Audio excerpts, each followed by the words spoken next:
On Saturday, April 22nd of 2023, a young woman was found murdered inside of her bedroom. What happened to her and why is absolutely sickening. This is the heartbreaking case of Madeline Bills.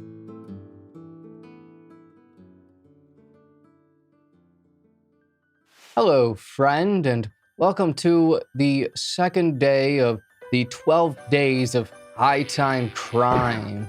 My name's Joel, and on here I specialize in true crime and also cheese. I love Parmesan, cheddar, but I got a real big problem with pepper jack. But anyway, today we're going over a very, very twisted case. Madeline, or Maddie B. Marie Bills, was born on September 16th of 2004 in Oklahoma City, Oklahoma, to Robert or Bobby and Stephanie Bills. She had two older brothers named Phoenix and Christian, and a ton of other loving family members and friends. They were all a part of the Osage tribe or nation, which is a federally recognized Native American government that's headquartered in Oklahoma. Madeline, from a young age, was a very vibrant girl whose personality would light up any room that she entered. She loved making special things for her friends and was kind-hearted. Madeline was a sweet girl who tried to see the good in everything and everyone. She adored animals, and if she could have, she would have adopted every animal at all the shelters.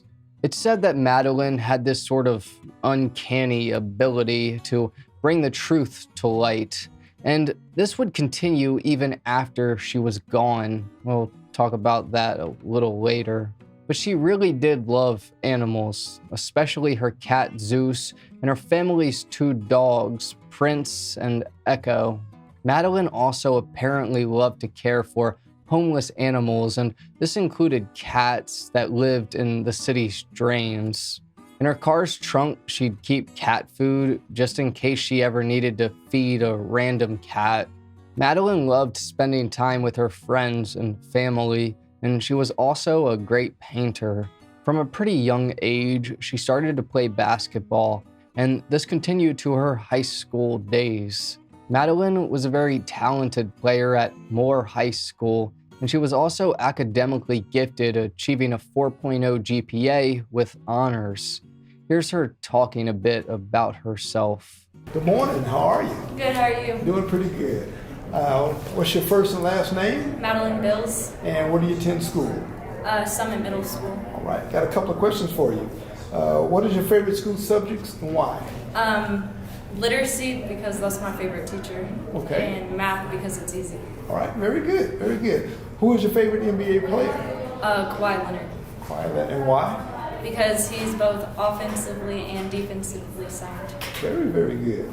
And last, who is the person you most admire and why? My mom, because she's hardworking. All right, very good. Madeline was in the 12th grade, but she had plans to play women's basketball at Northeastern A&M, which is in Miami. She was actually committed to play there. Now, as for relationships and things like that, for a while, and it's unclear exactly how long, she was dating a guy named Chase Cook. Now, Chase was on the boys' basketball team at Moore High School, and how they met or got together hasn't been released. Chase was about a year older, though, and graduated a year prior in 2022. He came from a good family, and to most people seemed to be a nice young man. But to Madeline, things were seemingly different. At some point in either late 2022 or early 2023, the couple broke up, and Madeline told friends that she was afraid of him and that she feared he'd come to her house to harm her. Now, she lived at her parents' home, but her bedroom was in the family's pool house, while her two older brothers lived in the main house. When Madeline told her friends that she was afraid of Chase, She also told them that she wanted to move into the main home because of her fear of him. Madeline was set to graduate on May 23rd of 2023, but unfortunately she would never be afforded that opportunity because the worst possible thing ever happened to her only a few weeks before.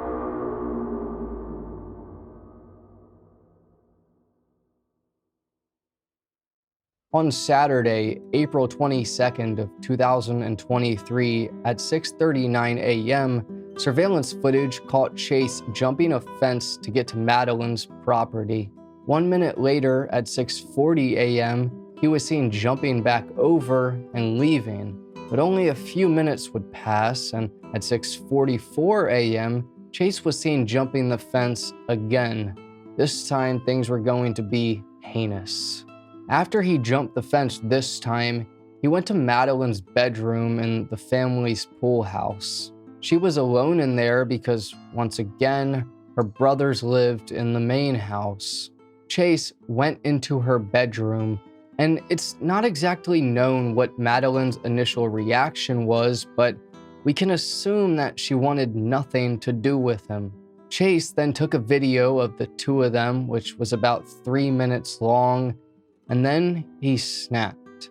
He strangled her, and when she was unconscious, he took advantage of her, and he filmed the entire thing.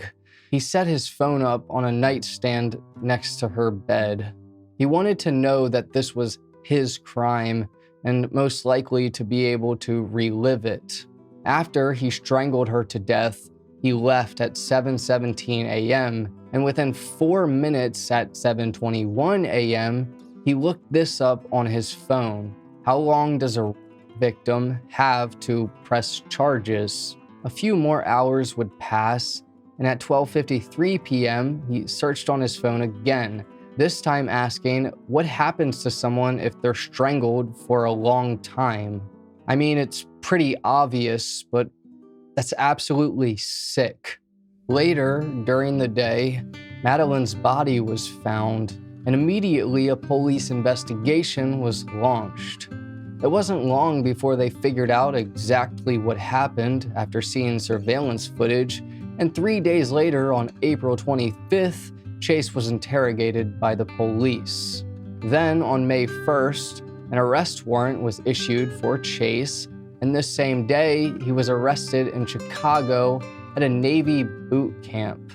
Police obtained a lot of evidence, including DNA samples and his cell phone, which is where they found the videos, and his DNA matched that of the person who was at the scene of the crime. Chase claimed that during the time of the murder, he was in Galveston, Texas, training to become a Navy SEAL, and he didn't return to Oklahoma until April 30th. He claimed that it was about a 2.5 to 3 hour drive from Oklahoma City to Galveston, but in reality, it was over 7 hours. Police knew they had him at this point, and Chase then asked for a lawyer. After conducting more research, they found out that his phone pinged at Madeline's house and a 7-Eleven up the road during April 22nd. Chase was obviously lying, and the investigators knew this.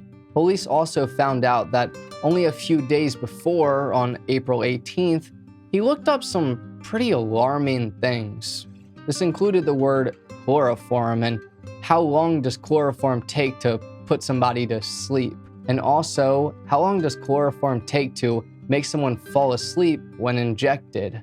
While Chase was in jail, he wrote a few letters. One was to his family and another was to Madeline's family, saying sorry for their loss. He also wrote another letter that wasn't titled to anyone that read, "There was me choking. It doesn't feel like I killed her. Definitely didn't her. Her being scared of me is a lie." Chase is an awful human being who deserves no sympathy for anything that happens to him. The death penalty was put up as an option, and hopefully justice will be served, as this is still an ongoing case, though he's supposed to have a formal arraignment on January 11th of 2024 at 9 a.m. Madeline, or Maddie Bills, was a sweet young woman who was just beginning her life and super excited about going to college to do what she loved, or play basketball. Her life was robbed from her from someone who at one point she trusted, and we can only hope that her family is doing all right, especially given the circumstances. Rest in peace, Madeline. But anyways, thank you for watching this episode of High Time Crime. If true crime is your thing, then please subscribe and hit the like button because that's all we do. I just want to say I have an all-exclusive Patreon where I post members-only content. 2 tiers, the second and the third one, allow for you to have your name at the end of each High Time Crime video. Thank you all so much for the love and support. Have a great rest of your day. Take care, friend.